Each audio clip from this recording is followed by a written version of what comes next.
Very good evening, everyone, and welcome to another episode of Dialogue with Drishti. Today, we have an exciting episode where we will be talking about Indian epics.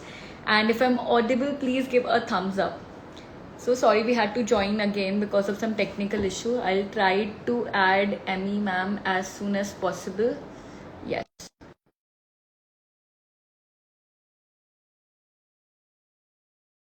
Good.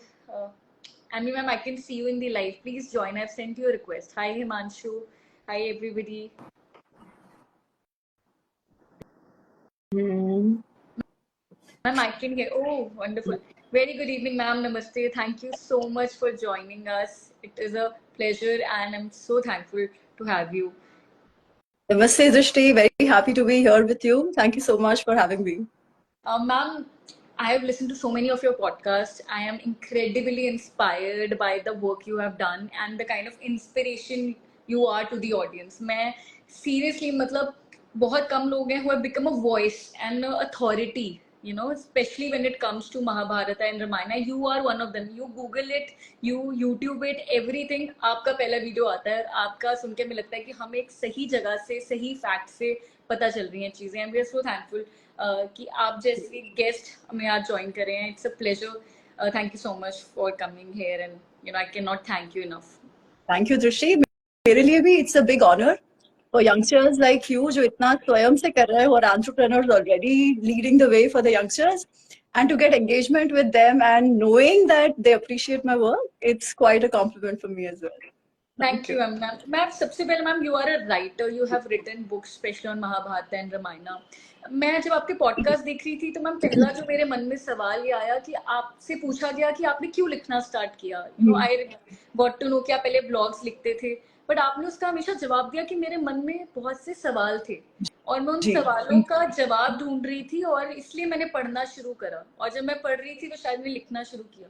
तो ma'am मेरे मन में जो पहला सवाल ये आया कि वो क्या सवाल थे जो आपके मन में आए जिसने आपको इतना इंट्रीग किया जानने के लिए अपने हमारे इतिहास के बारे में, सनातन धर्म के बारे में. तो वो सवाल क्या थे? तो देखिए, मैं वैसे तो भारत में पली बड़ी हूँ, बट देन काम के लिए आई मूव्ड अब्रॉड. में हांगकांग रहती थी और वहां पे ये हुआ कि बहुत सारे अलग अलग देशों के लोगों के साथ मिलना हुआ. उनके बिहेवियर्स, कोई भी परिस्थिति हो उनपे उनके रिस्पॉन्सेस क्या होते थे वो देखने को मिला. मेरे रिस्पॉन्सेस क्या होते थे, या और कोई भारतीय हो जो भारत में भले जन्मा ना हो, बाहर वाला हो बट हिंदू हो, उसके क्या रिस्पॉन्सेस होते थे. तो मुझे दिखता था कि कुछ पैटर्न है उसमें. मुझे लगता है ऐसा क्यों है, भले ही हम इतने अलग हैं तो इसका क्या कारण है. वो एक बात थी.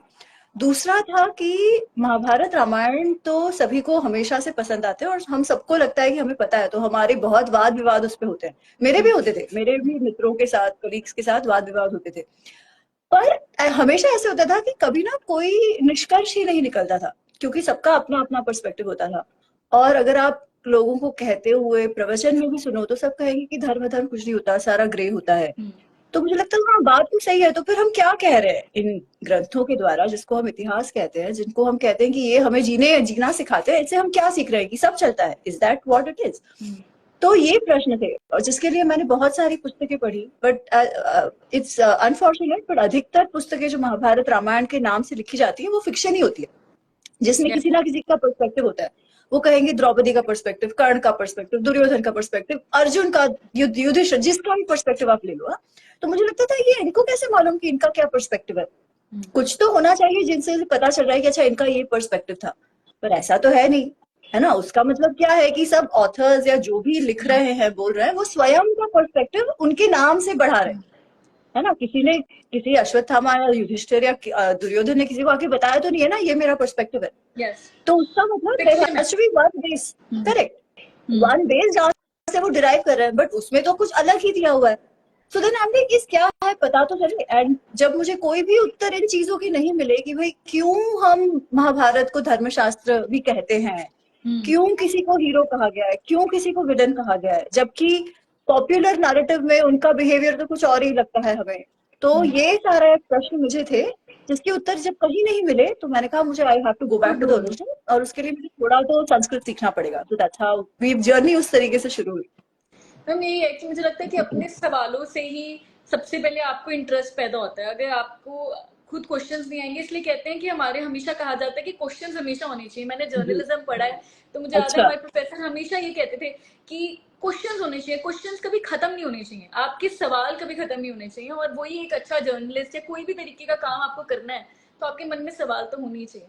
पर मैं ये जानना चाहती थी कि हमारे सनातन धर्म में धर्म और कर्म को एक बेसिक फिलोसफी कहा गया है। तो पहले मैं कर्मा की बात करूंगी। जब आप कर्मा को देखती हैं, ये एज अ फिलोसफी जो एक बिल्कुल सेंट्रल फिलोसफी है हमारे हिंदू धर्म की, आप उसको महाभारत के कॉन्टेक्स्ट में कैसे देखते हो? आपको कहाँ लगता है हम्म। कि कौन से कैरेक्टर्स के साथ या कौन से इंस्टेंसेस पे कर्मा प्ले में आया? तो हम्म। उसके बारे में आप अगर थोड़ा बता सकें।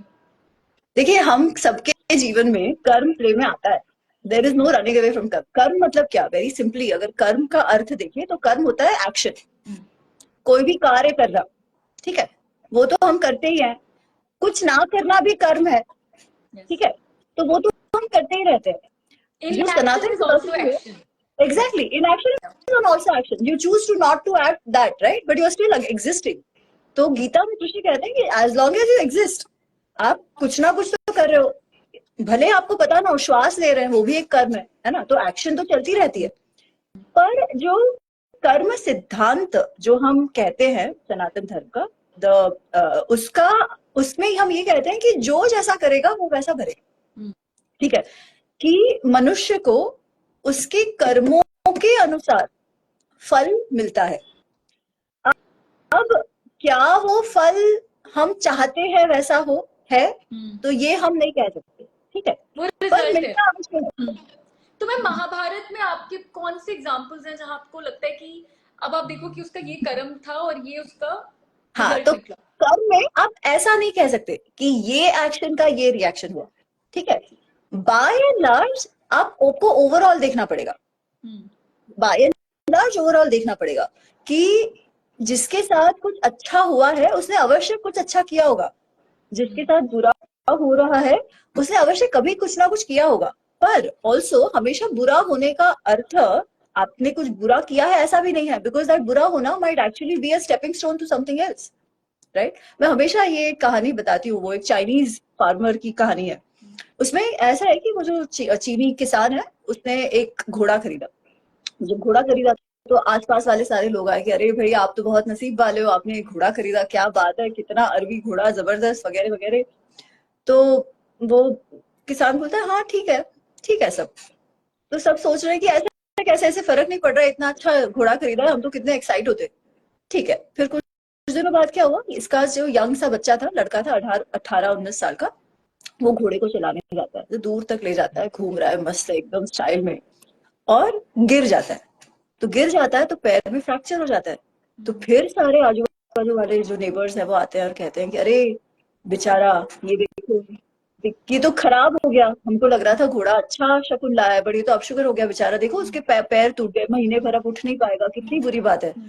फिर भी किसान जो था उसे कोई फर्क नहीं पड़ा, हाँ ठीक है, होता है, क्या अच्छा क्या बुरा, ठीक है। फिर कुछ 1-2 हफ्तों बाद ये होता है कि जिस राज्य में, जिस गांव में वो लोग रह रहे हैं, वहां का जो राजा है वो किसी और देश के राजा के साथ युद्ध पे हो जाता है उसका। और जितने भी 18+ बच्चे हैं, यंग यंग लड़के हैं, उनको बोलते हैं आपको सेना में भर्ती होना पड़ेगा, क्योंकि युद्ध चल रहा है राजा का, है ना। और ये जो लड़का है, क्योंकि उसका पैर टूट गया है, वो बच जाता है। तो कहते हैं तब अच्छा हो अच्छा गया। क्या बुरा क्या, है ना, that you don't know. But कुछ आपने करा है, किसी को परेशान किया है, खराब भाव से किया है, खराब मन से किया है, खराब इंटेंशन से किया है, तो उसके फल से आप बच नहीं सकते। वो तो फल कब मिलेगा, कैसे मिलेगा, किस परिस्थिति में मिलेगा, वो आपके हाथ में नहीं है, ठीक है। और कोई भी कार्य, आप कोई भी कार्य जब करते हो तो यू डिसाइड ना कि मुझे ये अचीव करना है, ये मेरा गोल है ना। तो जनरली भगवत गीता में कृष्ण कहते हैं कि कर्मण्येव अधिकारस्ते मा फलेषु कदाचन, कि आपको कर्म पर अधिकार है। मतलब क्या, you can decide your act, you can own your action, ठीक है, यू कंट्रोल योर एक्शन, परंतु आपको फल पर अधिकार नहीं है। वो ये नहीं कह रहे कि फल छोड़ दो, फल की चिंता मत करो, वगैरह वगैरह, ठीक है, आप कह सकते हो फल की चिंता मत करो, पर उनका भाव ये है कि फल पर आपका अधिकार नहीं है। अधिकार नहीं है मतलब फल को कंट्रोल करने का आपका अधिकार नहीं है। फल क्या होगा वो आप नहीं जान सकते, आप मेहनत कर सकते हो, बिल्कुल। पूरी मेहनत करोगे, सारा आपका जो भी करना चाहिए सही से करोगे, तो चांसेस है कि आपको जो आउटकम आप चाहते हो वो मिले, पर हो सकता है ना भी मिले। उसका क्या कारण है? तो कृष्ण बताते हैं 18वें चैप्टर में, बताते हैं कि कोई भी कार्य करने में 5 चीजें होती है। जो स्वयं कर रहा है, करता है ना, क्या रिसोर्सेज यूज कर रहा है, क्या रॉ मटेरियल यूज कर रहा है, क्या वो सारा सही है, तो वो दूसरी बात है। तीसरा, क्या प्रोसेस फॉलो हो रहा है, जो जैसा करना चाहिए वैसा हो रहा है क्या। अगर यही 3 ना हो, अगर जो करता है, जो कार्य कर रहा है, उसे पता ही ना हो क्या करना है, तो फिर कभी you will never succeed, right. अगर आप इंस्ट्रूमेंट सही से यूज नहीं कर रहे हो, तो भी आप never, you will never succeed. अगर आप प्रोसेस फॉलो नहीं कर रहे हो, तो भी काम सही से नहीं होगा। अगर दूसरा क्या कहते हैं वो कि, और ये सब करने के बाद भी, ठीक है, ये सब करने के बाद भी you can never be sure कि आपके हाथ में result will be according to you. क्यों? क्योंकि वो कहते हैं 5वीं बात जो है ना, वो है दैवत। दैवत मतलब नसीब, भाग्य, जो भी आप कहें, डेस्टिनी। डेस्टिनी। अच्छा, अब वैसा क्यों? तो आप देखिए, वो हवे में बात नहीं है। आप कोई भी प्रोजेक्ट मैनेजमेंट जो करता हो, आप बिजनेस चलाते हो, यस। है ना, तो you do all your financial planning, पर हमेशा आप कुछ तो कंटिजेंसी रखते हो, कुछ रिस्क फैक्टर रखते हो, बिल्कुल। जो आपके हाथ में ही नहीं है। जैसे कोविड आ गया, वो किसके हाथ में था? किसी को मालूम ही नहीं था, कितना भी आपका बेस्ट प्लानिंग कर लो, है ना। So there is always that factor. But the Sanatan philosophy says that factor is not a standalone on its own. कहीं ना कुछ आपका जो पास्ट प्रीवियस कर्म कर्म रहा में होगा, ही है मैम, कहीं ना कुछ कहीं ना दैट कुछ, इज हाँ, your past karmas. Exactly. So do we have to bother too much about destiny? No, because जो हुआ है वो है, हम कुछ कर नहीं सकते। पर आगे की डेस्टिनी हम डेफिनेटली इम्पैक्ट कर कंट्रोल सकते में। हैं हमारे आज के कर्मों से, है ना। आज हम कैसे कर रहे हैं, और आज की परिस्थिति में हमारे हाथ में मेहनत करना है, कर्म करना है, वहां से भागना नहीं है। तो कर्म करते रहो, बाकी टेंशन लेने की जरूरत नहीं है। अच्छे भाव से आप एक्शन ले रहे हो तो अच्छी बात है, बस that is what you can do, that is the बचपन बेस्ट से यू ही कैन हमें कर्म के ऊपर बहुत ही एम्फेसिस दिया गया है कि कर्म, क्योंकि हमारा बेसिक पूरा कॉन्सेप्ट ही कर्म पे है कि जैसे आप करते हो वैसे भरते हो। और दूसरी फिलोसफी हम धर्म, डू। धर्मा, जिसपे अब कृष्ण जी जब बोलते हैं अर्जुन को कि नहीं आप अस्त्र उठाओ, तो वो धर्म को कॉल आउट कर रहे हैं। तो मैं ये जानना चाहती कि महाभारत के कॉन्टेक्स्ट में या इंडियन एपिक्स या रामायण में भी हम देखें तो धर्म का क्या है, और धर्म और कर्म को साथ में कैसे लेके चल सकते हैं? धर्म जो हम बोलते हैं ना, तो जैसे हम कहते हैं कि हिंदू धर्म, है ना, हिंदू धर्म भी, हम जो बिलीफ सिस्टम है उसको भी धर्म बोलते हैं। फिर हम बोलते हैं कि अच्छा, आप परिवार में रहते हो तो आपका अपने माता के प्रति, आपके परिवार के प्रति कुछ धर्म है। आप ऑफिस जाते हो तो आपके ऑफिस के प्रति आपका कुछ धर्म है। तो ये धर्म क्या है? ठीक है, महाभारत हो, रामायण हो, अपना जीवन हो, समाज हो, सब में धर्म वही है। पर धर्म क्या है? धर्म रिलीजन नहीं है, धर्म ड्यूटी इज है। More than that. धर्म, हाँ, धर्म को कहा जाता है धार्यते इति धर्म, वो that which upholds and sustain, जो जो धारण करता है। धारण करता है मतलब क्या, कि कोई भी सिस्टम है वो चलती रहे। अब आपका, you have you own a business, right, आपका एक बिजनेस है, आप कॉस्मेटिक्स वगैरह में है। तो वो बिजनेस सही से चलता रहे, इसके लिए आपको बहुत सारी चीजें करनी पड़ती है ना। एक तो ये है कि प्रोडक्ट आपका अच्छा हो, प्रोडक्ट अच्छा हो, मार्केटिंग अच्छी हो। वो प्रोडक्ट जब कोई यूजर यूज करता है, तो अगर वो खुश हो, वो भी महत्वपूर्ण है यस। ना। वो खुश हो, वो आगे बात करे कि भाई मैंने दृष्टि के प्रोडक्ट्स यूज किए, वो बहुत अच्छे थे, फिर कोई और भी उसका उपयोग करेगा, है ना। अब वो प्रोडक्ट्स अच्छे हो, उसमें आपके एम्प्लॉयज का भी हाथ आता है ना, जो वो प्रोडक्ट्स बना रहे हो, सोर्स कर रहे हो। अब आपको कस्टमर को तो सही से डील करना ही है, पर आपको आपके एम्प्लॉयज को भी मैनेज करना है, क्योंकि अगर एम्प्लॉयज को नहीं सही से आप ट्रीट करोगे, उनके साथ अच्छा व्यवहार नहीं करोगे, तो वो प्रोडक्ट में दिखेगा, प्रोडक्ट आपका अच्छा नहीं होगा, है ना। तो इस बिजनेस को चलाने में आप सबका रोल है, आपका, आपके एम्प्लॉयज का, आपके कस्टमर्स का, है ना। आप जिनसे सोर्स करते हैं, जो रॉ मटेरियल्स आप लेते हैं, वो सही से दे रहे हैं कि नहीं आपको, आप सबका करते हैं।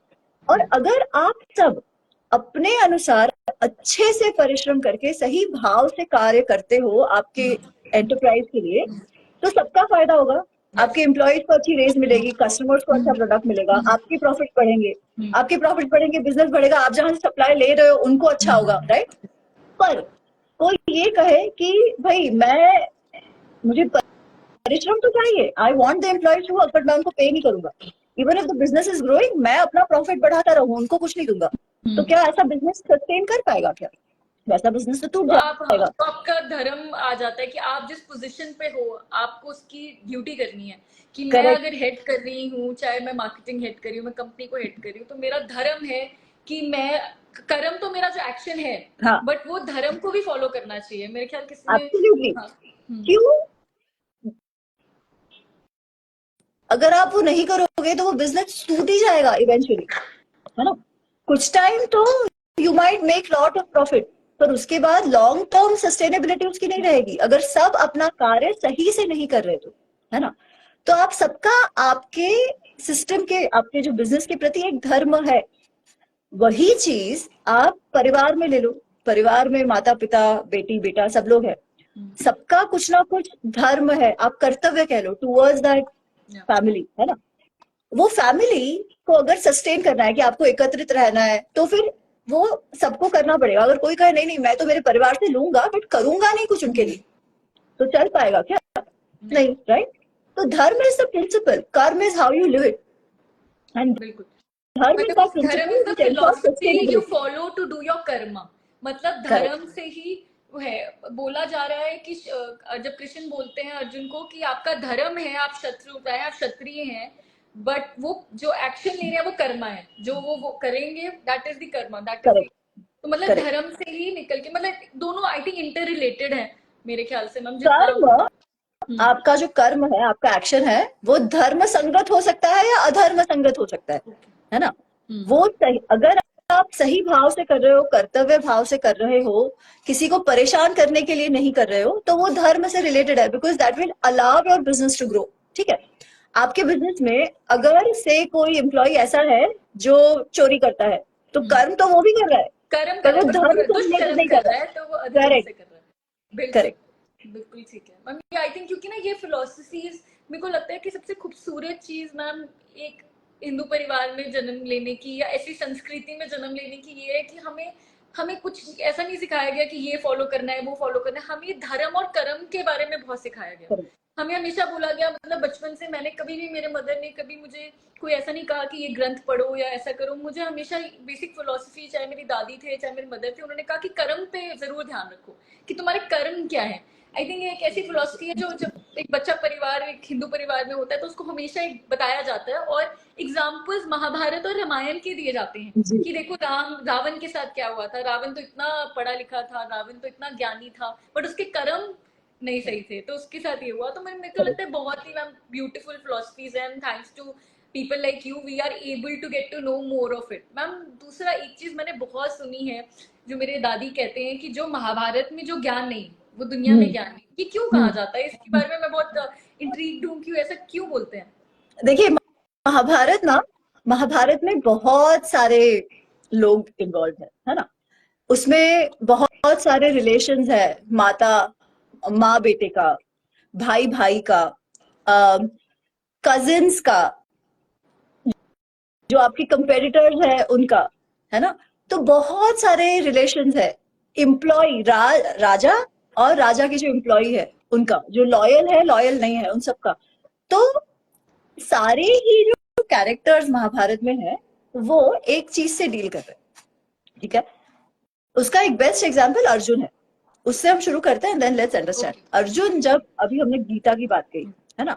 और आप कह रहे थे कि कृष्ण ने उनको कहा तुम क्षत्रिय हो, तुमको तुमको धर्म स्थापन करना चाहिए, जस्टिस स्टैब्लिश करना चाहिए, तो तुमको शस्त्र उठाने हैं, है ना? अर्जुन क्यों नहीं किया? अर्जुन को मालूम नहीं है ये बात। पर उस समय क्या हुआ उसके साथ? उस समय उसके साथ क्या हो रहा है कि वो कंफ्यूज है, क्योंकि उसे उसके परिवार, अगर कोई और होता तो क्या वो इतना सोचता?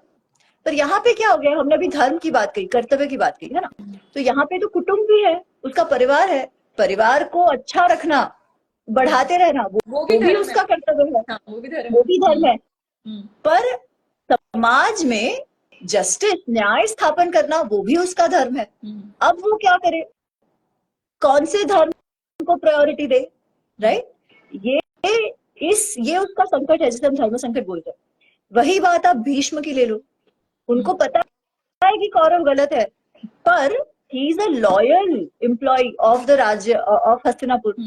तो वो राजा को प्रायोरिटी दे, अपने कर्तव्य धर्म को, एम्प्लॉय धर्म को प्रायोरिटी दे, या परिवार धर्म को, या न्याय धर्म को, किसको प्रायोरिटी दे?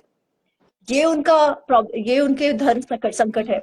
धृतराष्ट्र है, उसको क्या है कि भाई मेरा पुत्र ऐसा नहीं है कि उसे नहीं मालूम है कि जो गलत हो रहा है, पर पुत्र प्रेम की नहीं, पुत्र तो मेरा है, उसका जो पिता धर्म या पुत्र के प्रति जो अटैचमेंट है, दैट वर्सेस एवरीथिंग एल्स, किसे प्रायोरिटी दे, सबका कहीं ना कहीं ये है ना। दुर्योधन को देखिए, तो मैं हमेशा कहती हूँ कि दुर्योधन को कभी कोई धर्म संकट था ही नहीं, क्योंकि उसे धर्म ही नहीं मालूम था, क्योंकि उसको ये था कि मैं, there is no confusion in priority, है ना, मैं चाहता हूँ कैसा हो आए, सो ही प्रायोरिटाइज हिमसेल्फ। अच्छा, हमारा अपने प्रति भी धर्म होता है ना, जिस that he had that clarity कि आई एम सुप्रीम और कुछ नहीं, मी एंड माई। तो ये सारा ही जो है, और इन धर्म संकट को अलग अलग लोग अलग अलग तरीके से डील कर रहे हैं, और उन हिसाब से उनके साथ इवेंचुअली जो रिजल्ट होता है वो भी हो रहा है, राइट, महाभारत में। अब हम अगर चीज है, हाँ, मतलब मैं इतनी फैसिनेटेड रही हूँ मैम इस चीज को लेके कि इसमें कोई सही और गलत का कोई बताया नहीं जा रहा कि सही है गलत क्या है, और रोज हम इसी कंफ्यूजन से गुजरते हैं। रोज हमारे पास इवन हमारी लाइफ में भी ऐसे प्रॉब्लम्स आते हैं कि यार अब जैसे मैं यहाँ पे पढ़ रही हूँ, मुझे पता है कि मैं काम करती हूँ एज अ बॉस, मेरा धर्म है कि कंपनी सही करे, बट आप इंसान है, आप किसी को डांट रहे हो कि आप काम नहीं कर रहे हो, तो आपको बुरा लग रहा है कि आप दूसरे इंसान को बुरा फील, बट आपका धर्म है, आपके लिए वो प्रायोरिटी है। बट जब आप ऑफिस से बाहर हो तो फिर आप दूसरे हो, वो आपका मतलब हर रोज हम एक चॉइसेस लेते हैं अलग अलग सिनेरियोज में। मैम कंटिन्यू करो, आप बोल रहे थे जो मैं जो आप कह रहे हो ना, मैं वही कहने वाली थी, you picked it really well. हम चॉइसेस लेते हैं, हम डिसीजन लेते हैं, है ना, और ये डिसीजन लेना is a trade off depending on our value systems. हम किन वैल्यूज से आते हैं, किन वैल्यूज को महत्व देते हैं, उस अनुसार हम डिसीजन लेते हैं। आज भी परिस्थिति वही है, ठीक है, आज भी रिलेशनशिप्स वैसे ही हैं, टेक्नोलॉजी बदल गई, पर जो मानसिकता है लोगों की कि क्यों कोई अपने धर्म को नहीं निभाता, क्यों कोई किसी और का हड़प लेना चाहता है। दुर्योधन को क्या प्रॉब्लम है, क्या उसके पास सारे सुख सुविधाएं नहीं है, क्या उसके पास पावर नहीं है, सब कुछ है। अगर वो पांडवों से ना छीने तो भी उसके पास सब कुछ है, हस्तिनापुर उसके पास है, फिर क्या प्रॉब्लम है, और चाहिए और चाहिए और चाहिए, ग्रीड है, उसका कोई अंत नहीं है, उसका कोई अंत नहीं है, राइट। तो अगर आप वैसे प्रायोरिटी देके उन वैल्यूज को कि काम क्रोध लोभ मोह मद मात्सर्य, जो कृष्ण कहते हैं कि ग्रीड, एंगर, अहंकार, ईगो, ये ही आप उसी में रह के उसी बेस से अगर आप कोई भी निर्णय लोगे तो आपके निर्णय गलत ही होने वाले हैं in the larger context, right. और क्योंकि आप वैसे निर्णय ले रहे हो तो उसका रेपरकशन आप पे भी कुछ अच्छा नहीं होने वाला इवेंचुअली, भले शॉर्ट टर्म में भले ही आपको सब मिल जाए, वो ईगो सेटिस्फैक्शन मिल जाए, वो इंस्टेंट ग्रेटिफिकेशन मिल जाए, पर लॉन्गर टर्म में वो सस्टेन नहीं होने वाला। आप आपके साथ आपके पूरे परिवार को, भारत को नहीं डूबे। मैम मेरे ख्याल से ये हमारी एपिक्स या जो हमारे इतिहास है ये सेट करता है कि आपके साथ लॉन्ग टर्म में अगर हम देखें कि रावण ने बहुत चीजें करी, बहुत सारी चीजें, काउंटलेस टाइम। मैं आपका पॉडकास्ट ही देख रही थी जब वो कहते हैं कि सीता पहली औरत नहीं थी जिनको वो उठा के लेके आए थे, या उन्होंने बहुत सारी ऐसी चीजें करी, पर अल्टीमेटली जब आप प्रेजेंट सिनेरियो में देखोगे तो वो तब बहुत ही पावरफुल था, इतना राजा था, सब कुछ था, बट आप लॉन्ग टर्म में देखते हैं तो उसका रिजल्ट क्या निकला। तो वो चीज आई थिंक हमें हमेशा, हम जब एक शॉर्ट टर्म गोल्स की तरफ जाते हैं और पेशेंस नहीं है, हमें लगता है कि नहीं नहीं फटाफट मिल जाए, क्या हो जाएगा, तो हम ये नहीं सोचते कि ये जो कर्मा या अकाउंटिंग हो रही है। मैम मुझे हमेशा ये चीज हमेशा अच्छी लगती है कि हमें गॉड से ये नहीं कहा जाता कि गॉड फियर करना है, गॉड इज लाइक अकाउंटेंट कि वो ध्यान रख रहे हैं हमारे कर्मास का। उन्होंने हमें कोई पर्सनली आके माला नहीं बनाने की तुम बहुत मुझे पसंद हो, प्रिय हो, मेरे अच्छे हो तो तुम में अच्छा होगा, एग्जैक्टली हमारे कर्मास का ही रिजल्ट है। तो ये चीज मैं इसको ऐसे नहीं कहूंगी, मैं ये नहीं कहूंगी कि वो अकाउंट रखता है, ठीक है, भगवान कुछ नहीं कर रहे, भगवान सिर्फ हमको गाइड करते हैं, वो हमको अनुग्रह करते हैं कि आप सही करोगे, तो आप अगर उनसे मांगोगे, उनसे प्रेम से सही भाव से मांगोगे तो ही विल बी हेल्पफुल, और ही और शी, और जो भी आप सुपर पावर कहो, राइट। बिकॉज भगवान का जो कॉन्सेप्चुअलाइजेशन भी अगर हिंदू धर्म में देखो तो वो एक साकार कहा जाता है, जिसमें हम मूर्ति, भगवान रूप फॉर्म में उनको देखते हैं, कृष्ण, श्री राम, व्हाटएवर, राइट। और साथ ही एक निराकार की भी हम बात करते हैं, द ओवरऑल कॉन्शियसनेस जिसकी आप बात करो, who makes everything happen. But एक बार वो शुरू हो गया देन कि भाई फिर कर्म सिद्धांत टेक्स ओवर, मेरे को वो मेरा भक्त है इसलिए वो कुछ भी करे चलेगा, ऐसा नहीं है ना। नहीं तो रावण को क्या प्रॉब्लम है, रावण को तो इतना बड़ा भक्त कहा जाता है, पर उसका भी कर्म सही नहीं है तो भगवान कुछ कर ही नहीं सकते। He is not accountant. लोग बहुत सारे क्वेश्चंस पूछते हैं कि कृष्ण ने क्यों नहीं रोका, कृष्ण ने क्यों नहीं किया। तो मेरे को लगता है कि ये एक बहुत बड़ा, आपने जो बात कही कि कर्म हैज टू प्ले, कर्म की, एब्सोल्युटली हाँ, कर्म इज सुप्रीम। तो इसलिए अगर वो खुद ही आके इंटरवीन कर जाते और वो खुद ही रोक देते कि नहीं नहीं होगी, ये वॉर नहीं होगी, तो फिर कर्म कहाँ प्ले में आता, फिर एग्जैक्टली कर्म। आई थिंक ये वेरी बहुत ही, beautiful, you caught it, you yes, absolutely caught it. इसीलिए भगवत गीता में भी, भगवत गीता में 700 प्लस श्लोक है, ठीक है, श्लोक है। उसमें शुरुआत में तो वो कह रहे हैं कि भाई तुम लड़ो, तुम्हें उठाने चाहिए शस्त्र, वो उसे गाइड कर रहे हैं, मेंटर कर रहे हैं, उसे एनकरेज कर रहे हैं, सब वो कर रहे हैं, ठीक है। फिर अंत में वो कहते हैं अब मैंने तुमको जो भी बताना था ना वो मैंने तुम्हें बता दिया, अब यथा इच्छसी तथा कुरु, अब तुमको जो करना है वो तुम करो, ठीक है। that क्योंकि is up to you. Arjun के भी कर्म को वो कुछ नहीं कर सकते, कर्म का जो अर्जुन करेगा उसका जो रेपरकशन है वो इवेंचुअली कहीं ना कहीं वो भुगतना पड़ेगा, उसमें उसमें भगवान कुछ नहीं कर सकते। फिर वो कृष्ण है तो भी क्या है, और वो करेंगे भी नहीं। बाकी का तो छोड़ो, उन्होंने अपने परिवार में नहीं किया, यादव इवेंचुअली अंत में अपने एक दूसरे को मार के खत्म हो जाते हैं। सब कहते कृष्ण ने क्यों नहीं रोका, पर क्यों कृष्ण रोकेंगे, कृष्ण का क्या कार्य था, धर्म संस्थापन। धर्म संस्थापन कैसे होगा जब कर्म सिद्धांत will also keep playing, right. तो जो जैसा करेगा, जैसा बन गया है, जिस काम क्रोध लोभ मोह मद मात्सर्य से जो भी काम करेगा उसका रेपरकशन उनको भुगतना ही है। It's as simple as that. और उससे कोई रिलेशन नहीं है कि आप कितने प्रिय हो या आप उनके कुल से आप आते हो, वो कोई फर्क कितने नहीं, घंटे दिन में पूजा करते हो, फर्क आप नहीं कितनी पड़ता। बार गंगा में डुबकी लगाते हो, ऐसा कुछ नहीं होता कि गंगा में डुबकी लगाने से आपके पाप नहीं धुल जाते। उन सब चीजों का कारण क्या है पता है, क्यों इन सारी प्रैक्टिसेस को कहा जाता है? क्योंकि आप देखो, आप जब गंगा किनारे जाते हो तो आपका भाव बदल जाता है ना। आपको जेन्युइनली अच्छा लगता है जब आप वहां गए हो, वहां का जो भाव है, वहां के पानी में कुछ है, मैं नहीं जाती, उनके साथ जो कथाएं कही जाती है, राइट। तो आपको किसी का बुरा करने का मन ही नहीं करता, you come back rejuvenated, right. तो डेफिनेटली वो तीर्थों का जो पावर है प्यूरिफिकेशन है, वो एक तो है, प्रोसेस है to keep you on the absolutely, path. Absolutely. पर उसका अर्थ आपने पहले किसी के साथ बुरा किया है, चलो डुबकी लगा दी, वो चला नहीं, गया, ऐसा नहीं होता। वो जो कर्म है नहीं वो तो है ही। मिटेंगे, you can not exactly, erase your karma. Even exactly. Ravan could not do it with all the bhakti, इतनी भक्ति की, शिव के इतने बड़े भक्त थे, बट वो अपने कर्म नहीं मिटा सकते थे। I think that is the most अगर ब्यूटीफुल। भक्ति आपकी आपकी भक्ति अगर आपको अच्छा मनुष्य नहीं बना रही है तो वो भक्ति नहीं है, मैं तो ये मानती हूँ, ठीक है। फिर वो ऑब्सेशन है, जो भी दिखावा है, जो भी है। अगर आपको जेन्यून भक्ति, भक्ति मतलब क्या, आप जो आपसे बड़ा पावर है, प्रकृति है, भगवान है, आप जो भी कहो, उसको आप समर्पण कर रहे हो, उसको समर्पण कर रहे हो मतलब क्या, कि आपके पास फिर जो आता है आप एक्सेप्ट कर रहे हो, आप किसी को बुरा करना चाहते ही नहीं, अगर आप में सही भक्ति है तो। पर अगर भक्ति आप दिखा रहे हो कि भाई मैं बहुत पूजा कर रहा हूँ, मैं तपस्या कर रहा हूँ, मैं गाना गा रहा हूँ उनके लिए, मैं जबरदस्ती उनको बोल रहा हूँ कि नहीं नहीं आपको मेरे साथ ही चलना है, वो तो ऑब्सेशन है ना। यस, और उससे भी उसकी जो वृत्तियां हैं वो तो नहीं बदली, जो उसका लक्ष्य है, जो अहंकार है, जो ईगो है, वो तो वैसे का वैसे ही रहा, तो उस भक्ति का फायदा क्या, राइट। फिर वो भक्ति भी नहीं है, फिर उसे भक्त कहना भी गलत है।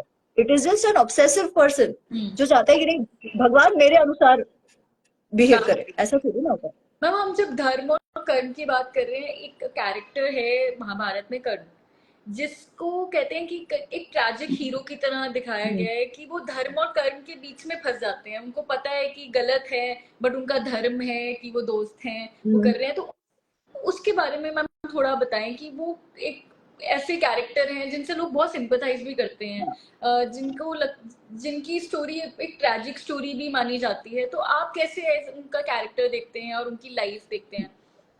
मैंने एक्चुअली ना कर्ण पर बहुत बोला है और उस पर बहुत लंबी चर्चा हो जाएगी, तो आई विल नॉट से एवरीथिंग, बट व्हाट आई से इज कि जो ट्रैजिक हीरो का उसका जो पूरा इमेज क्रिएट किया है, वैसा शायद व्यास जी उस बात से नहीं मानते, उस बात को नहीं मानते, ठीक है। ऐसा कोई ट्रैजिक हीरो वो महाभारत में है नहीं। इनफैक्ट शायद कर्ण भी उस बात को नहीं सहमत होते कि ऐसा पूरा जो विक्टिम नैरेटिव उनके अराउंड क्रिएट किया है कि भाई ऐसे हो गया, इतना बुरा हो गया, उनको उनके अनुसार you know he had the talent but he was not allowed to display it and get recognition for it. ऐसा नहीं है, वो तो हर युद्ध में साथ थे, है ना। वो तो उनको राजा बना दिया गया था, वो तो उनके कोर्ट में आते जाते थे। और क्या कभी पांडवों ने उनके साथ कुछ भी गलत किया था क्या, पांडवों ने, राइट। ऐसा तो कुछ नहीं हुआ था कि पांडवों ने कुछ किया हो, तो क्यों वो हाथ धो के उनके पीछे पड़े हुए थे।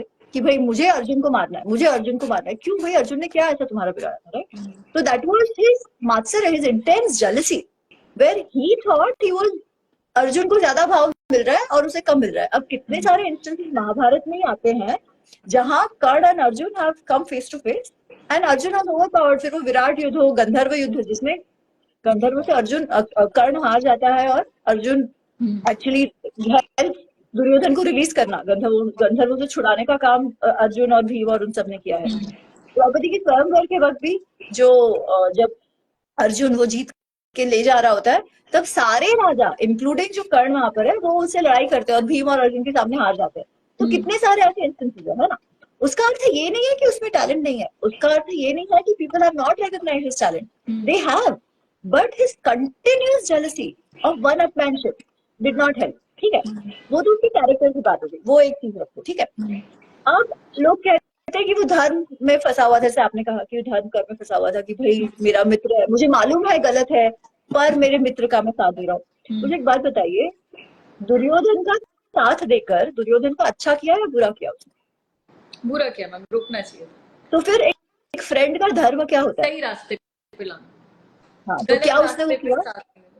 हाँ, तो क्या उसने वो किया? इनफैक्ट जब भी जो बाकी हस्तिनापुर के जो एल्डर्स थे वो जब कहते थे कि दुर्योधन तुम जो कर रहे हो वो गलत है, तुमको ये नहीं करना चाहिए, है ना, तुमको ये बिल्कुल नहीं करना चाहिए, क्यों तुम कर रहे हो, तुम सुखी से रहो, तुम्हारे पास क्या नहीं है। धृतराष्ट्र इवेंचुअली, तो धृतराष्ट्र, उसके पिताजी भी कह रहे हैं, माता भी कह रही है, सब कह रहे हैं, पर कर्ण क्या कहता है? अरे तुम चिंता मत करो, मैं हूं ना, तुम किसी की बात नहीं मानो, इन किसी को मत लड़ने दो, मैं तुम्हारे साथ लड़ूंगा। क्या जरूरत थी? पूरे कौरव परिवार का नाश हुआ उस युद्ध के कारण। क्यों? क्योंकि इसने साथ दिया। अगर कर्ण कहता शायद कि नहीं भाई मैं तुम्हारा साथी था, तो मैं नहीं जानती दुर्योधन क्या करता। Duryodhan was could have still gone ahead and done it, right? But at least Karna could have said कि नहीं ये गलत है, उसने ऐसा कुछ नहीं कहा। तो जो हम अज्यूम कर रहे हैं ना कि उसके मन में वो द्वंद्व चल रहा था, कंप्लीट नॉलेज भी है मेरे ख्याल से।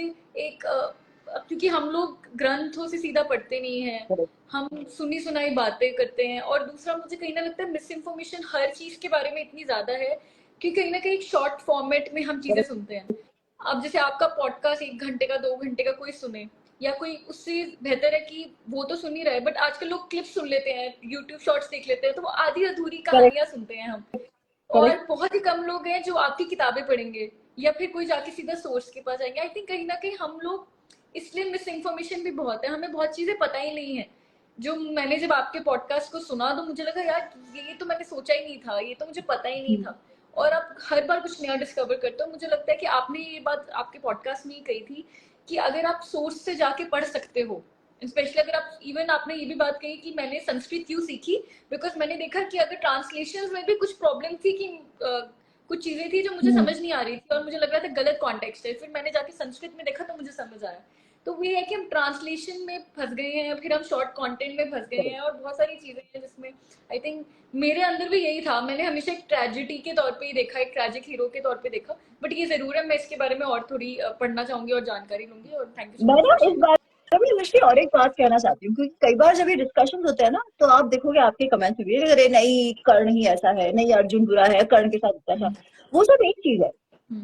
पर हमें अपने आप को ना किसी टीम अर्जुन, टीम कर्ण, टीम फलान, टीम ढिकाना नहीं करना चाहिए, बिकॉज इतिहास उसके लिए नहीं है।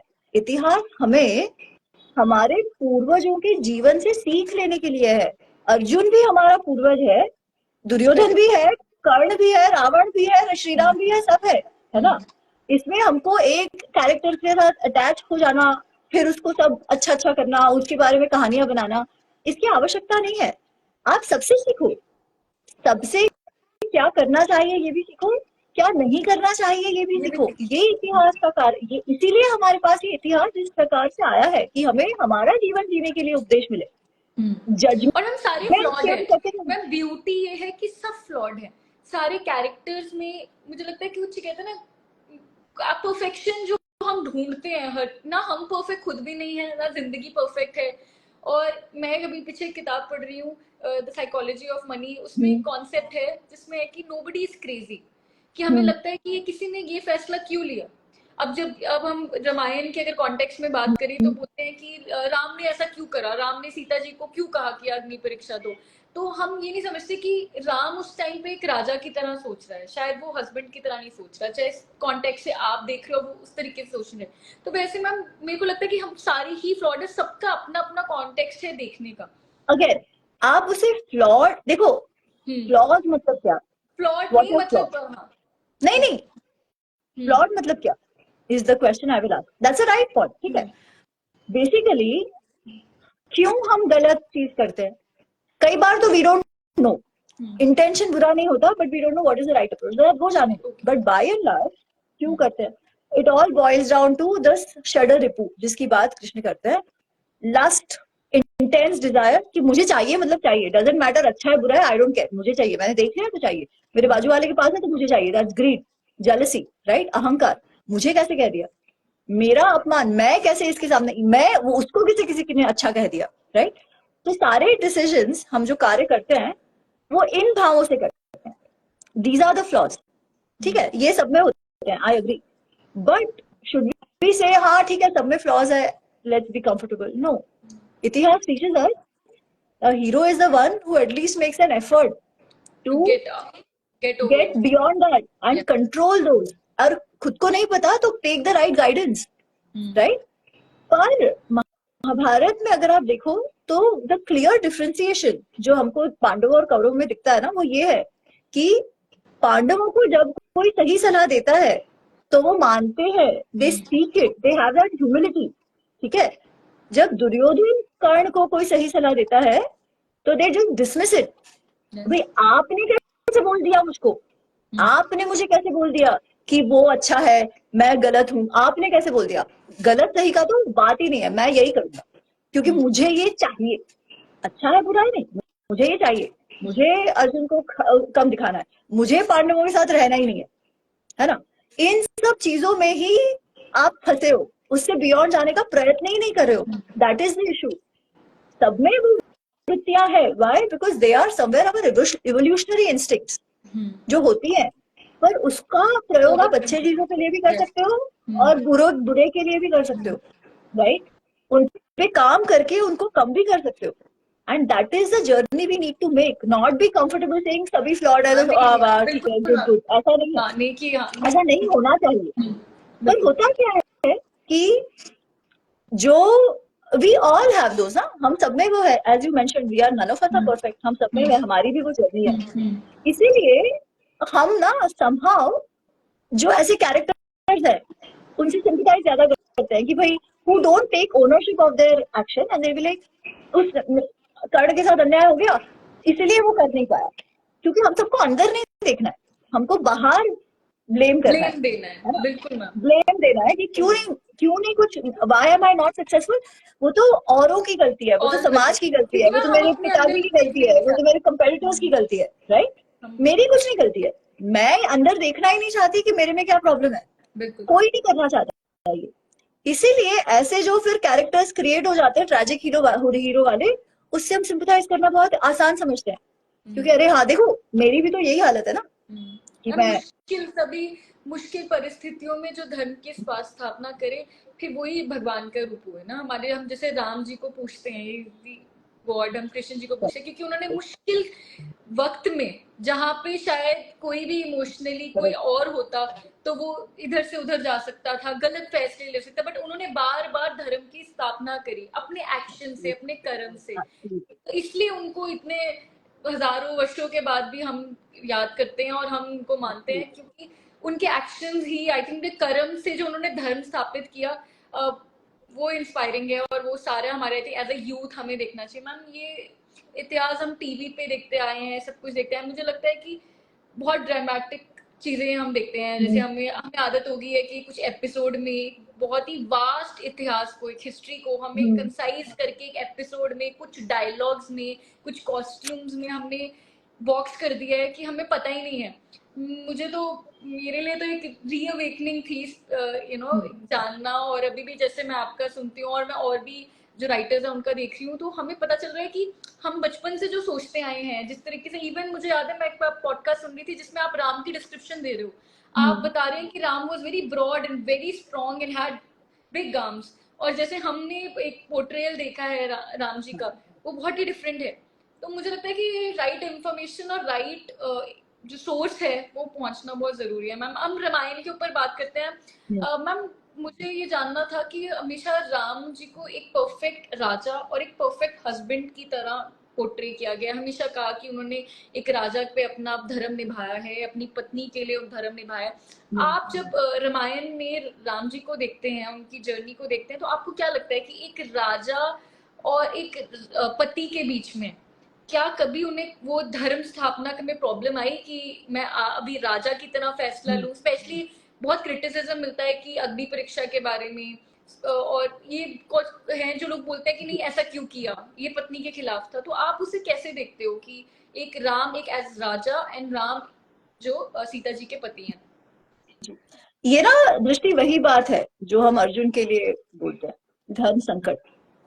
दोनों ही धर्म महत्वपूर्ण है, आप किस समय किसको प्रायोरिटी देते हो। ठीक है, अगर हम श्री राम एज अ पति की बात करें तो क्या शुरुआत से वो सीता जी का कुछ ध्यान ही नहीं रख रहे, उनको इग्नोर ही कर रहे हैं, उनको पता नहीं क्या ही उस पर अत्याचार कर रहे हैं, ऐसा है क्या? नहीं। जब वन में जाने की बात आई, ठीक है, तब आप मुझे बताओ, वो उनको वनवास मिला था, वो जंगल में रहने वाले थे, वो कोई पिकनिक पे तो नहीं जा रहे थे, है ना? अगर सीता जी उनके साथ जाने का हठ नहीं करती तो क्या उनका जंगल का जीवन ज्यादा इजी नहीं होता? क्योंकि यहाँ पे तो उनको पत्नी को संभालना ही पड़ रहा है, वो और लक्ष्मण का काम ही केवल उनका ध्यान रखना है। बीच में एक राक्षस वाक्षस भी उनको उठा के ले जाते हैं, है ना? तो Sita ji hadn't insisted on going, तो they would have had a better life, but she wanted to go. She said nothing to him, मुझे तो आना है। तो just for her sake, Shri Ram did what he did, right? He took her along कि कोई बात नहीं यार, तुम मेरे साथ चलो।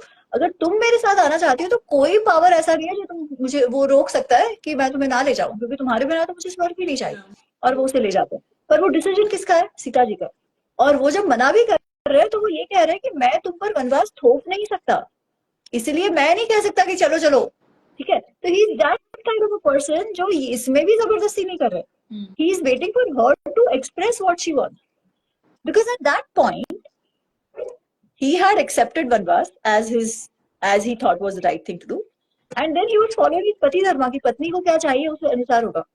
जब वो मृग लेने की बात आती है, वो जो वो चित्र विचित्र मृग है, तो लक्ष्मण कहते हैं कि ऐसा हो ही नहीं सकता है, इसमें कुछ झोल है, ऐसा कोई मृग होता नहीं है। बट सीता जी को चाहिए ही चाहिए। शी इज लाइक नहीं नहीं, मुझे तो चाहिए, मैं तो उसे पेट बना कर रखूंगी, अब या तो मैं उसे वहां ले जाऊंगी, अयोध्या ले जाऊंगी, और अगर आप जीवित नहीं पकड़ पाए तो उसकी चमड़ी पर मैं तो ऐसे वो ना वो बिछाना करके हम उस पर बैठेंगे प्यार से, कितना मजा आएगा, मुझे तो चाहिए। तो क्यों उनकी हट थी कि भाई मुझे तो चाहिए, डजंट मैटर क्या आप जो कह रहे हो, मेरे को कोई फर्क नहीं पड़ता। और श्री राम कहते हैं कि देखो वो कितनी खुश हो रही है, मैं लेकर आता हूँ, है ना? तो ऐसी बहुत सारी चीजें हैं where you see that he is being true to Sita ji as a husband should be, right? But जब वो केवल पति नहीं है और अब जब वो राजा भी है ना? तो जब एक राजा और एक राज धर्म और पति धर्म में जब कॉन्फ्लिक्ट आता है तब वो क्या करे? अच्छा, और एक बात याद रखो, वो राजा थे तो सीता जी भी कोई नॉर्मल पत्नी तो नहीं थी, वो राजा की वाइफ थी, वो भी रानी थी। तो सीता जी को भी हमें उस दृष्टि से देखना चाहिए, not as a normal wife. अभी हमको क्यों बुरा लगता है? बिकॉज वी आर लाइक, अरे हम भी तो पत्नियां हैं, हमारे पति ऐसे करेंगे तो, बट आपके पति राजा नहीं है और आप भी रानी नहीं हो, आप सीता जी नहीं हो। बिल्कुल। जब आप I think she was also responsible to the प्रजा टू टेल कि नहीं कि मैं तुम्हारी रानी हूँ एंड मैं बिल्कुल जैसी गई थी वैसी she was responsible to help the raja live his raj dharma, right? That's right. As an individual, क्या उनके साथ सही हुआ eventually, especially हम लास्ट का ये देखें तो, है ना? Maybe not, but that is life. That is what the epics are teaching us, right? कि धर्म संकट होगा, उन धर्म संकट में क्या आप अपने से निकलकर, अच्छा श्री राम चाहते तो वापस विवाह नहीं कर सकते थे क्या? ठीक है, तभी तो सारे राजाओं की मल्टीपल वाइफ्स होती थी अब तक, है ना? He could have said कि ठीक है, सीता का मैंने परित्याग कर दिया, मैं किसी और रानी को लेकर करता हूँ। वैसे भी तब जब वो लोग यज्ञ वगैरह करते थे तभी तो आपके साथ आपकी जो स्त्री है, जो आपकी पत्नी है, उसका होना आवश्यक है, because she is a better half, she is considered like that, है ना? तो भी उन्होंने नहीं किया। उन्होंने क्या मैसेज दिया कि ठीक है, मेरी प्रजा के लिए, प्रजा अगर को ऐसे लग रहा है कि ये गलत हो रहा है तो उनके लिए मैं जो करूंगा वो करूंगा, परंतु उसका अर्थ ऐसा नहीं है कि मेरा कोई विश्वास नहीं है मेरी पत्नी पर, वो तो है ही, इसीलिए मैं स्वयं दुखी होकर भी दूसरा विवाह नहीं करूंगा, कोई और मेरी पत्नी बन ही नहीं सकता। उनका विश्वास अटूट रहा सीता जी में हमेशा, और वो फिर इवेंचुअली प्रजा ने देखा ना। नहीं तो आज हम क्या कह रहे होते पता है, अगर तब आज हम ये बात की प्रसंग का क्यों इतना डिस्कशन करते हैं, बिकॉज हमको लगता है अरे क्या हुआ सीता जी के साथ, because now we believe that she was absolutely clean, right. अगर ऐसा ना होता तो क्या हम श्री राम को आइडियल राजा भी मानते क्या, is the question, right? Because when you need to play a role to perfection, especially as a leadership role, especially a leadership role, ठीक है, तो हम हमारे लीडर से क्या एक्सपेक्ट करते हैं, if they have to choose between us and their family, what would we want them to do? Because हम कहते हैं हमने आपको लीडर बनाया है ना, आपका जो स्टेटस है वो हमारे कारण है, we trust you। और राजा का तो ऐसा है कि राजा बोलेगा वो न्याय है, ठीक है। तो राजा का ये भी कर्तव्य है कि प्रजा में कंप्लीट ट्रस्ट हो। वो कब होगा, जब प्रजा को लगेगा कि कुछ भी हो जाए वो हमें नहीं छोड़ेगा, वो हमें ही प्रायोरिटी देगा, राइट। तो वो कैसे स्टैब्लिश हो, वो इन्हीं ऐसी परिस्थिति जब आती है तभी the raja can show. Similarly I think Krishna ji जब अर्जुन को बोलते हैं, जब वो बोलते हैं मेरा परिवार है, मेरे भाई है, मैं कैसे कर सकता हूँ, तो उसे उन्हें याद दिलाते हैं कि आपका पहले क्षत्रिय धर्म है, you have to fight the war, आपको धर्म एस्टैब्लिश करना, तो आप फैमिली नहीं देख सकते। आई थिंक उसी चीज बहुत कंसिस्टेंसी है। आप देखिए कौन से युग में दोनों चीजें हुई हैं, बट बहुत कंसिस्टेंसी अगर आप बहुत डीपली इसमें देखें और अगर इसको समझें, और ये शायद हमें भी एक एग्जांपल बनता है कि अगर आप किसी ऐसे रोल पर हैं, या आप जैसे आज के अगर आप किसी पॉलिटिकल हैं या कहीं पे भी जहाँ पे, तो आपका फैमिली से बढ़कर आपका जो धर्म है, जो आप काम पे हैं, जिस जॉब पे हैं, या जो आपका धर्म है, ड्यूटी पे है, वो ऊपर आएगा, you know, and you can not favour your family and you can not favour. बिल्कुल मैम, आई थिंक ये बहुत ही अच्छा एक आपने एग्जांपल दिया। आई थिंक धर्म और कर्म बार बार हमारे हर आंसर का पार्ट बन रहा है। आई थिंक यही सबसे खूबसूरती है मैम, तभी मैं इस बारे में आपसे बात करना चाहती थी कि क्योंकि ये फिलोसफी है जो मुझे बहुत ज्यादा एक्साइट करती है। मुझे लगता है कि कहाँ पे ही होगा ये फिलोसफी, हम हमेशा सही और गलत को ढूंढते हैं, हम एक रूल्स चाहते हैं कि ये बता दिया जाए कि ये सही है तो ये गलत है, यहाँ से इतने पॉइंट्स मिलेंगे, ये करेंगे तो इतने नेगेटिव हो जाएंगे, बट ऐसा कोई कॉन्सेप्ट नहीं है, ये सारा आपके हाथ में है, जो कि बहुत ही ब्यूटीफुल। मैम कुछ ऑडियंस के क्वेश्चंस हैं जो मैं आपके लिए देना चाहूंगी। रोहन पूछते हैं, what is the relationship between Karna and Kunti? What is the relationship? हाँ, दोनों का क्या रिलेशनशिप? तो कर्ण का जो जन्म है वो तो कुंती द्वारा हुआ है ना, so she is the real mother in that sense। But ma'am Mahabharata में मतलब उनका एक स्ट्रेन्ड रिलेशनशिप दिखाया है, मतलब ऐसा मदर है बट नहीं भी है, प्रेजेंट भी नहीं है। तो she was very young when this mistake happened, right? बहुत ही छोटी थी, उनका विवाह नहीं हुआ था, उनको कन्या कहा जाता है। she must be about 12-13, right? just puberty शुरू हुई होगी, उस उनका एज था। उनसे गलती हो गई आउट ऑफ कुतूहल कि भाई अच्छा मुझे ये पावर दिया है तो क्या मैं किसी को भी बुला सकती हूँ, ठीक है। So she didn't know what to do, she was scared. अच्छा, दूसरी बात हमें ये भी जाननी चाहिए कि कुंती जो है ना, वो भी अपने दत्तक माता पिता के साथ रहती थी। उनका जन्म तो शूरसेन के घर हुआ था, ठीक है, परंतु उनका उग्रसेन या Shurasen, I might be getting the name wrong, but basically Vasudev जो है, जो कृष्ण के पिताजी हैं, उनके पिताजी is Kunti's father also, so she is the eldest daughter of Vasudev's father, okay। और उनका अपने मित्र के साथ ये तब बहुत होता था, मित्र के साथ ये हुआ था कि भाई मेरा तुमको बच्चा नहीं है तो मेरा जो पहला बच्चा होगा वो मैं तुमको दे दूंगा। तो उस हिसाब से कुंती जो है वो कुंती भोज को दे दी जाती है, ठीक है। तो आप ये भी सोचो कि वो फॉस्टर पेरेंट है, इसलिए थोड़ा सा वो भी जो हमारा जो कंफर्ट लेवल अपने पेरेंट्स के साथ होता है, बिकॉज शी न्यू इट, तो रहा होगा नहीं आपका, वी डोंट नो एग्जैक्टली। तो she will always try to. Ma'am आज के युग में भी, मतलब हर युग में आप देखें इतना दुनिया बदल गई है, हम बदल गए हैं, बट सिचुएशंस नहीं बदली हैं। करेक्ट, मतलब फैसिनेटिंग है ये बहुत सब कुछ। बाय एशियन, मैं ये एक बात और इसमें ऐड करना चाहती हूँ। So yes, she didn't know what to do and she left Karna, ठीक है। बट कर्ण जिस परिवार में गया, जो अधिरथ राधा, वो कोई बेचारा परिवार नहीं था।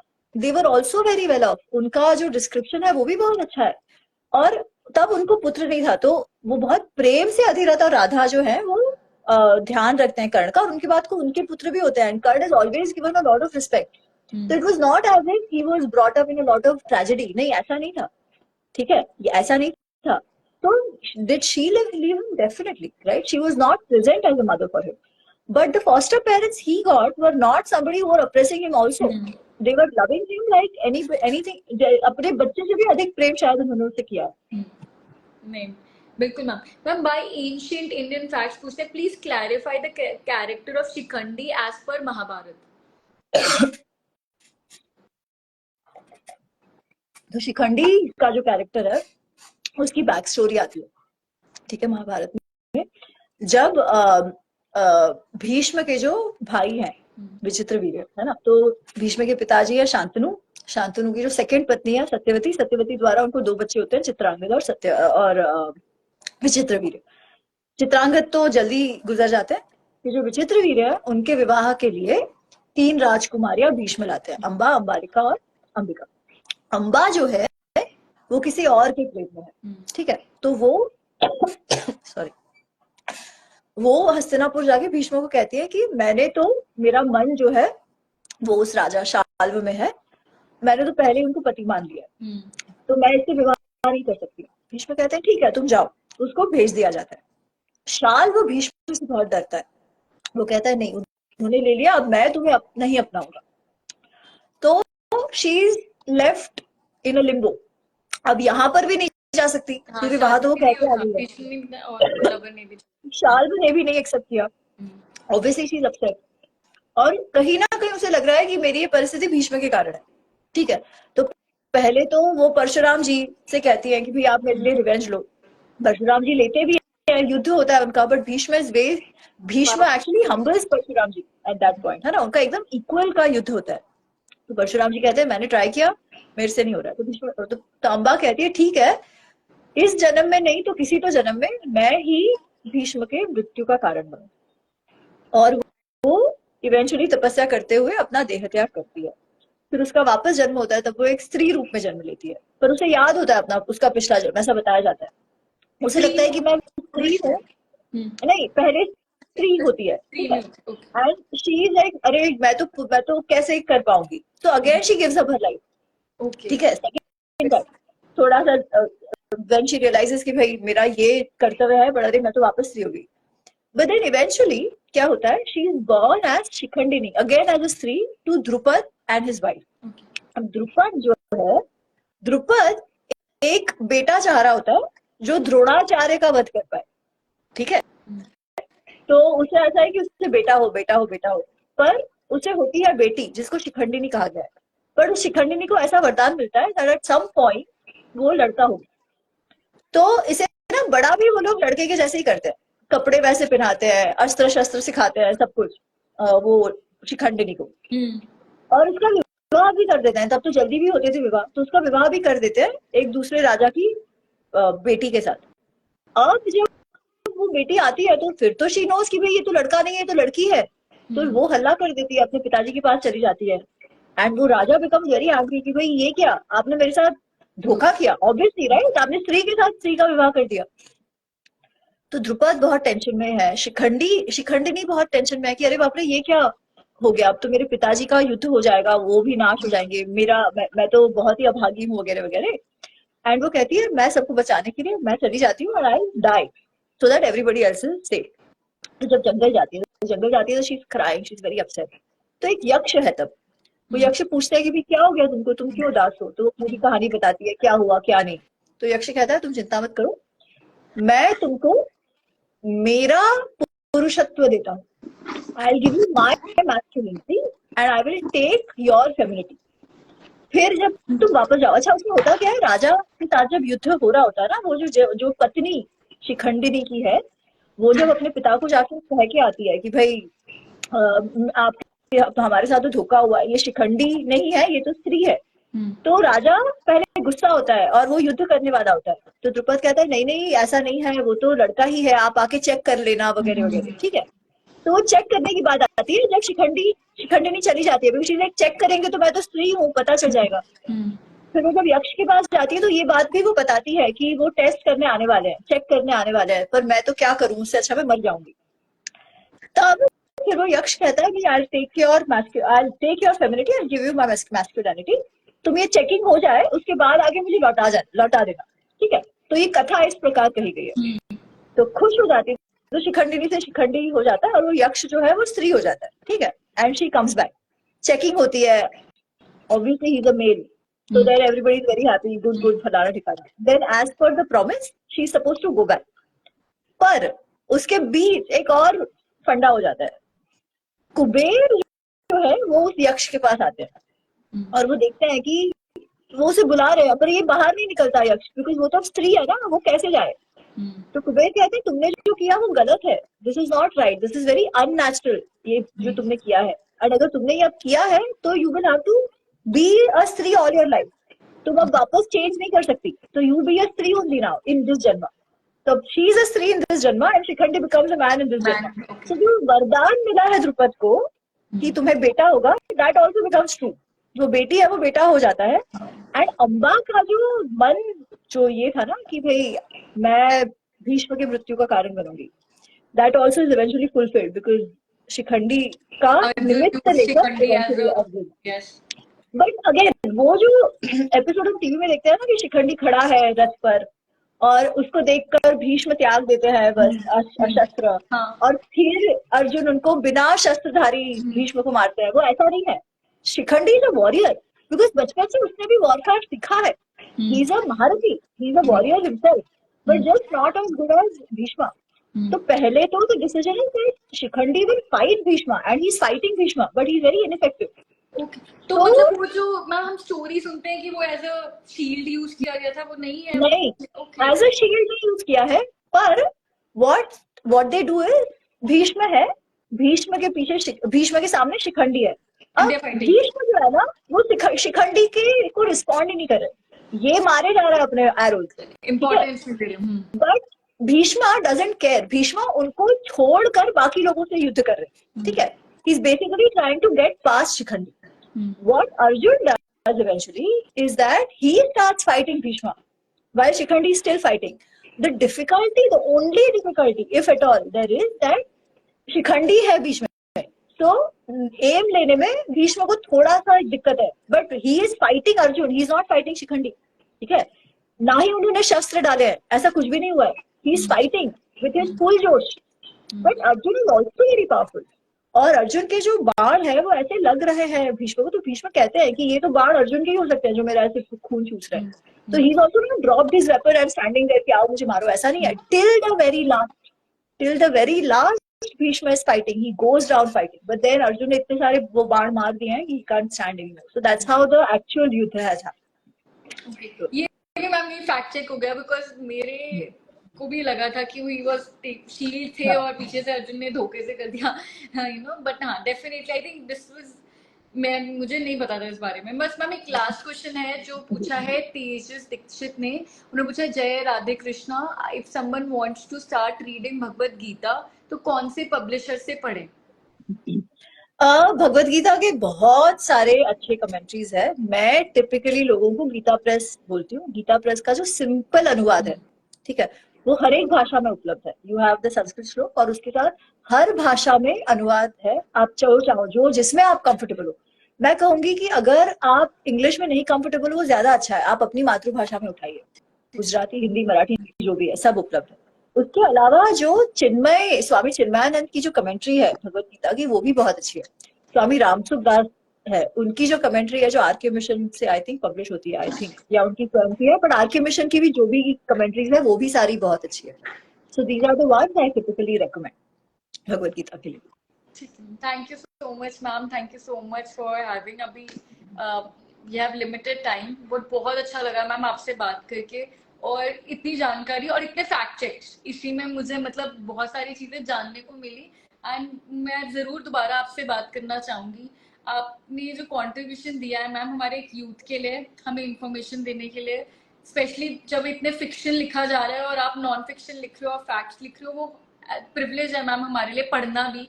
तो थैंक यू सो मच, जो भी आप काम कर रहे हो हमारे इतिहास के लिए, जो आप इतिहास लेके आ रहे हो, जो भी हमारे कल्चर के लिए आप काम कर रहे हो, we are so thankful, thank you so much. And I'm so thankful to have you here, and we'll always want to have you back again, ma'am. Looking forward. Thank you so much. Thank you. And आपको भी शुभमस्तु, all the best for all that you do. Thank you. Radhe Radhe. Bye.